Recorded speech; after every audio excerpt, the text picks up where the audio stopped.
So the way this works is, it is a, works. You pull the trigger, it goes bang. Duh.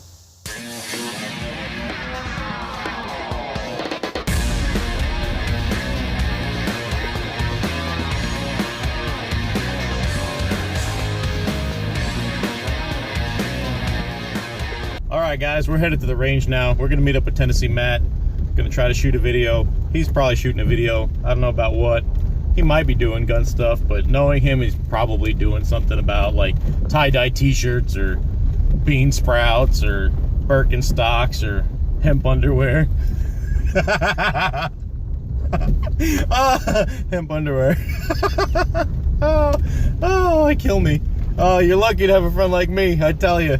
What would you do without me? Besides live in peace. Guys, check out his channel. I'm just kidding about the bean sprouts. I'll put a link below. If I forget, just remind me and I'll put it in there. Alright, bye.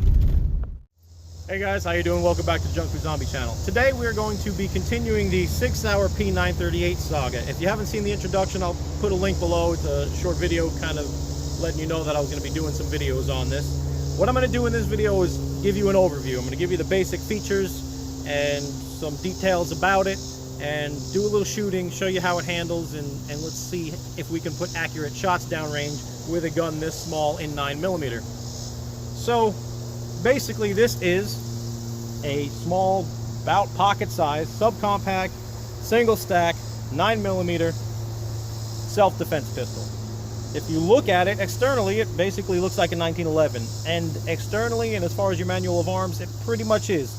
It doesn't have a grip safety, which I like, not having a grip safety. And it has the same slide release lever, the same manual thumb safety. This one happens to be ambidextrous, which I'm not really fond of because I don't like it there, but if you're left-handed, it'd be a very good thing for you. And the trigger is 1911-like. It is a hammer-fired gun like a 1911, and the trigger looks like a 1911 trigger, and it's a short, crisp trigger. However, two ways it differs. One, it's about twice as heavy as a standard 1911 trigger. It's about 9 pounds. It is definitely heavy. It might have come down to about 8 since I got it and put a few hundred rounds through it, but it's still a heavy trigger. And also, unlike a 1911, it is hinged at the top. You probably can't see, but there is a pin right there. And if you look closely at the way the trigger works, it's hinged at the top, so it doesn't come straight back like a 1911 trigger with the two trigger bars. But it is a relatively nice trigger. I wouldn't mind dropping it to 5 pounds. However, that's the way it is. It's all metal, with the exception of the trigger shoe being polymer. The grips are aluminum, the frame is aluminum, barrel and slide are steel. It is an external extractor design, and that differs from the P938, which has no ambi safety and an internal extractor, much like a standard 1911. Internally, it's much different. I already mentioned the trigger, how that works. It doesn't have the standard 1911 trigger, and it does have, and you probably won't be able to see this, I will try to put some pictures of it, maybe break the gun down and put a couple pictures of the internals. It has a feed ramp on the barrel, integral to the barrel.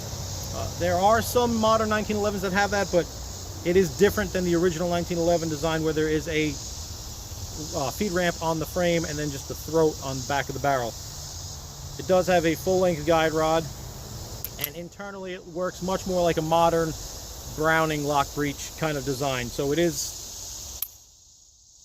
different internally. Externally and manual of arms, you're basically dealing with a very small 1911. Now the recoil, it is small. We all know small guns recoil. This is 9mm, this is not 380. This is the same size as a lot of small 380 pistols. So you do get a little snap with it. It's not horrible for, excuse me, for guns this size and 9mm, it's very controllable. It's pretty easy to shoot if you get a good grip on it and you use your fundamentals. Compared to, say, a 9mm Kel-Tec, which is a little bit bigger than this, it shoots much nicer. It's a better trigger, and it's not as snappy. The Kel-Tecs are very snappy. Let's see, what else can I tell you? I guess that's about it on the basic features of this thing and how it functions. so what we'll do is we're going to line up 7 yards. We're going to take some shots. I'll take some slow aim shots and show you what we can do with it if you do your part. Now this gun always hits a little bit up to the right for me, just a little bit. It doesn't matter what ammo I use. Some shoots a little more up to the right, but most of it shoots about an inch up to the right. So forgive me if that's where my shots go.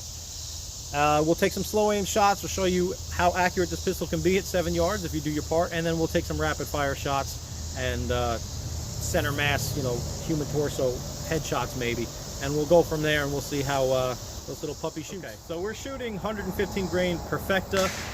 It's a little warmer than your average like Winchester white box, but I wouldn't say it's like plus P or anything.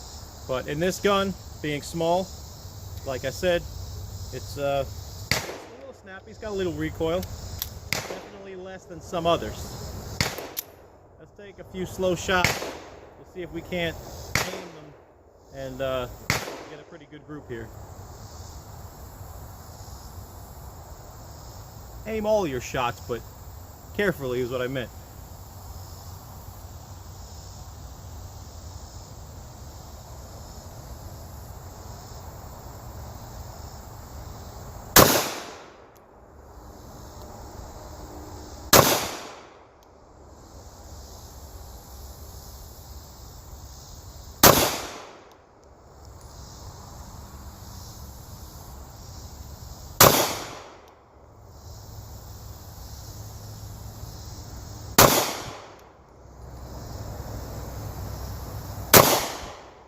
Okay, not bad, not bad. But let's go take a look. At 7 yards, the grouping's pretty good. You got one flyer there, but for the most part, not bad. If you do your part, it does a pretty good job being accurate. Now let's see if we can put some faster shots down range and keep it on target. Again, 7 yards.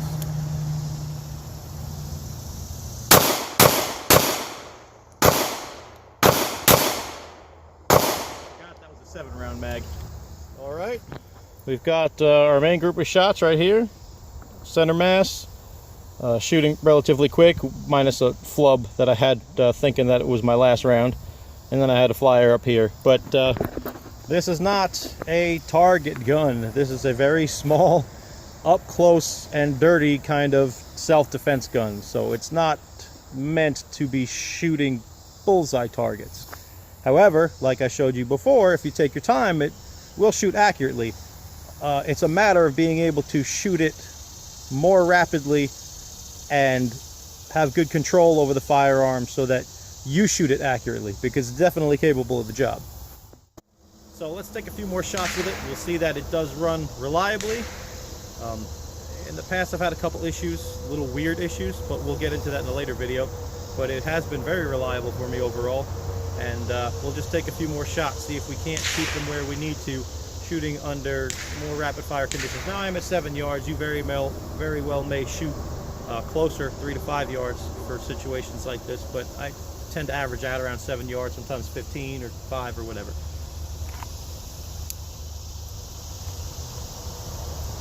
All right, here we go.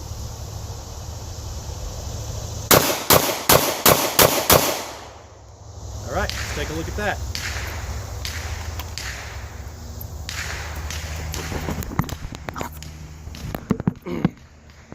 All right, if we add these shots to the ones we just took, I was a little more accurate with a lot more of these went over in here. So I shot just as fast as before. I just bared down a little harder and minded my sights a little bit better. So it definitely does the job. We'll put a few more rounds through it and we'll wrap it up. All right, so we'll throw a few more rounds down there, rapid fire, so we can see what it looks like. Can you do the job with a small, snappy gun? I say if you practice with a small gun like this, then yes, you absolutely can.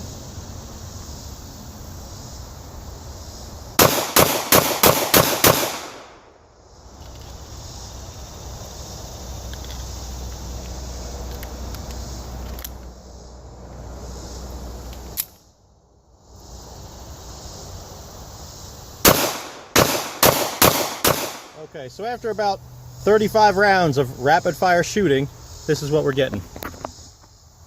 A lot of good center mass hits. And up here, a lot of headshots. Nothing came outside the silhouette.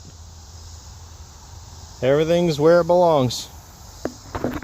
So, like I was saying, you can do the job with this gun. Smaller guns are harder to shoot accurately, but if you practice, it can be done. Alright guys, so we're back in the reloading room. I hope you enjoyed the overview. That was just a basic, objective, here is the gun, here are the features of the gun. One thing I forgot to mention was it does come standard with SIG night sights, so if night sights are a big deal for you, it is a standard feature, which is pretty cool. You're paying a little more for the gun, so it's nice that they give you some more expensive sights for it.